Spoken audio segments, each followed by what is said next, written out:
చాలా ఆత్మీయంగా మన దగ్గర ఉన్నటువంటి మనుషులు దూరం అయిపోతే అందరికీ బాధ అనేది ఉంటది. అప్పుడప్పుడు ఏదో సమ్‌టైమ్స్ తెలియకుండానే బాగా గుర్తొచ్చేస్తా ఉంటారు. ఈ మధ్య కాలంలో మన 'రితేష్ దేశ్‌ముఖ్' అదే జెనీలియా వాళ్ళ హస్బెండ్, తను మహారాష్ట్ర ముఖ్యమంత్రి కొడుకు. ఏదేమైనా ఒక మంచి సభలో ఆయన ఎళ్ళాడు లాతూర్‌లో. ఎళ్లి అక్కడ ఆ ఈవెంట్‌లో కూర్చునేసరికి ఇక్కడ నాన్నగారు ఉంటే చాలా బావుండు అనే ఫీలింగ్ ఆయనకొచ్చింది. సో, ఏడ్చాడు. ఆహ్, జెనీలియా భర్త స్టేజ్ మీద ఏడ్చారనగానే అందరూ గూడా ఒక లుక్కేసి ఏంటా? ఏం జరిగిందని తెలుసుకుంటూ జరిగింది ఇదే పెద్ద విషయమేం గాదు. వాళ్ళ నాన్నగారు చనిపోయి ఇప్పటికి 12 ఏళ్లయింది. అదే వేదిక పైన వాళ్ళ అన్నయ్య గూడా ఉన్నారు. కాంగ్రెస్‌లో ఉన్నాడు.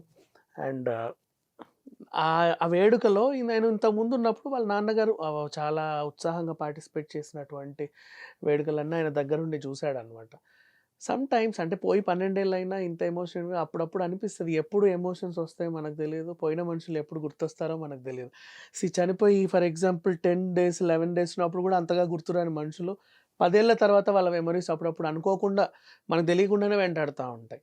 ఇది జరిగేది. బట్ ఏదేమైనా 'రితేష్ దేశ్‌ముఖ్' మాత్రం కొంచెం బాధపడ్డాడని తెలుస్తుంది. ఇక 'రితేష్ దేశ్‌ముఖ్' విషయానికొస్తే 'జెనీలియా' తను ఇద్దరు కలిసి 'వేద్' అనే సినిమా చేశారు. మన 'మజిలీ' సమంత చేసిన సినిమా. వీళ్ళు వీళ్ళిద్దరు కలిసి నటించారనమాట. అది బానే ఆడింది ఆఫ్‌కోర్స్. అంటే మనకు తెలీదు. మళ్ళీ మనకు డబ్ ఎందుకు చేస్తారు? ఇక్కడి నుంచే అక్కడికెళ్ళిన సినిమా. ఇద్దరు బానే చేశారు. అండ్ జెనీలియా మళ్ళీ రీ ఎంట్రీ కోసం సిద్ధమవుతుంది. రీసెంట్ డేస్‌లో గూడా కొన్ని కొన్ని ప్రాజెక్ట్స్ వింటుంది.